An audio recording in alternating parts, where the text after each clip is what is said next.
Hey guys, my name is Joshua. And I'm Daniel. Welcome to Kenya Lift. In this video, we're going to cover everything you need to know about bulking. The information featured in this video is based on personal experience as well as online studies. In simple terms, bulking is gaining weight by eating more calories than your body needs to maintain itself. In this video, we're going to teach you how to gain weight that's mostly in the form of muscle and not fat. In this video, we're going to teach you how to do a long-term bulk that may take you several months. First up, we're going to explain to you why you should consider bulking instead of cutting as a teen.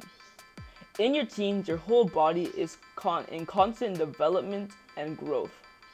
During your teen years, your bones and tendons are also growing, not just your muscles. In order for them to grow, you need to consume the right amount of food. Cutting while you're a teen can stunt your growth tremendously. Bulking is great for when you're trying to build muscle. However, if your body fat percentage already lies above 20%, you might be better off doing a main gain or a recomp. Bulking while at an already high body fat percentage is bad for your health, and keep in mind, you'll only get fatter. If you are 12 years or older and below 20% body fat, you should be fine bulking. But when bulking, you will inevitably gain fat. If you follow the advice we give you in this video, most of the weight you gain will be muscle. Many people eat trash foods on their bulk to get as many calories in as possible. You should still care about your health. While bulking, or going on any diet for that matter, you should avoid sugary or processed foods. I recommend eating 3 to 5 meals a day, and one of those meals being pre-workout and one being post-workout. We will go into more detail of this later. When bulking, don't worry too much about the exact number of grams for protein, carbs, or fat.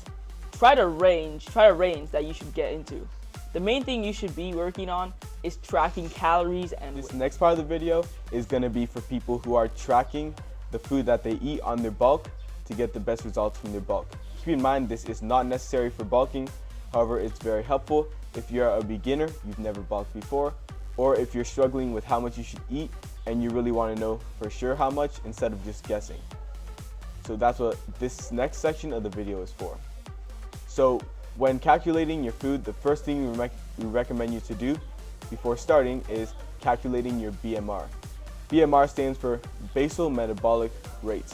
This is how many calories you need to eat in order to maintain your body weight.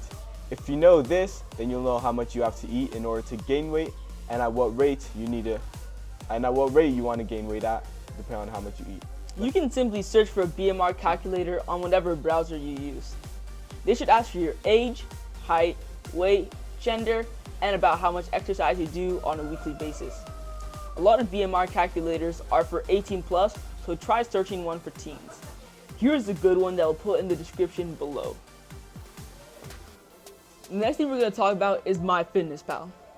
MyFitnessPal is a great app for measuring macros, and it's free, unless you get the upgraded version.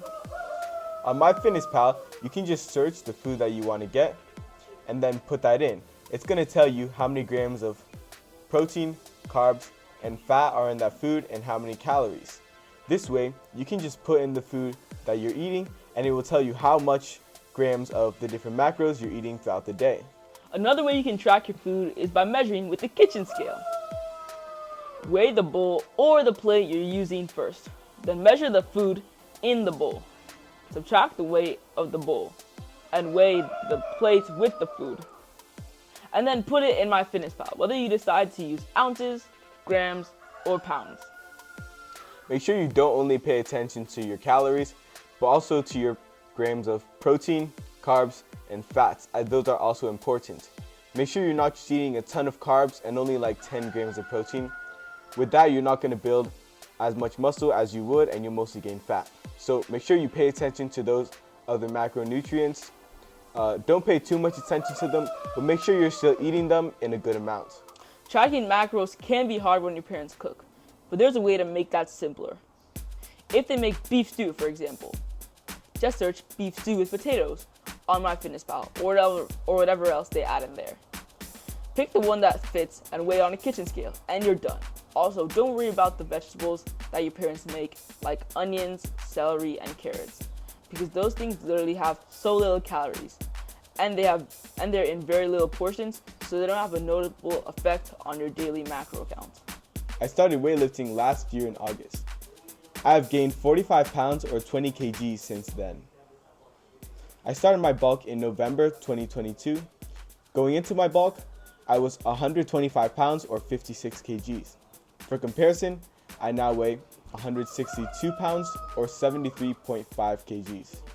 When I started bulking, I'd already been lifting weights for a little over 2 months and gained 5 pounds during those 2 months.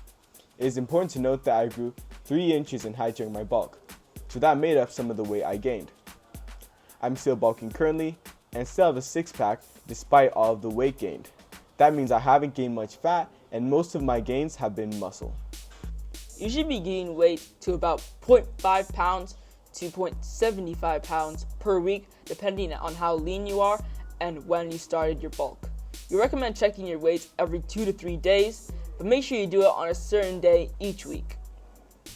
Although gaining weight faster than you planned can seem like a victory, it's actually a bad thing to gain weight too fast. This is because the faster you gain weight, the more fat you're going to gain. Remember, when bulking, the goal is to gain as much muscle while gaining as little fat as possible. When bulking, your workout should be very similar to someone who's on a recomp or a cut. We encourage you to find out what training method works best with your body while you're on a bulk trying to gain muscle. You might prefer to do higher volume on a bulk or lower volume. It'll depend on your body and what you feel works best. When on your bulk, feel free to choose the type of cardio you do, whether it's in the form of a martial art. Running, cycling, and swimming are also very good options. Keep in mind that the more cardio you do, the more that you're going to have to eat in order to gain weight. This is because doing cardio burns calories. And remember, you're trying to eat enough calories to gain weight. So if you burn calories, you're going to have to eat more in order to get to the amount of calories you want to be eating on a daily basis. Now, many people think that doing cardio or running is going to make them lose muscle, but that's not entirely true. All that they're trying to say is that doing more cardio is going to make them burn more calories. However, if you do cardio and you eat enough, then you're going to be able to gain weight. This means that if you run track, you aren't doomed to be skinny. You'll just need to eat more than someone who isn't burning as many calories as you. Guys, this is the end of our video for part 1 to bulking. If you're trying to bulk, make sure to wait for our part 2 video to come out, as it's going to also have great information for bulking. Don't forget to like and subscribe and watch out for part 2. See you here again next time.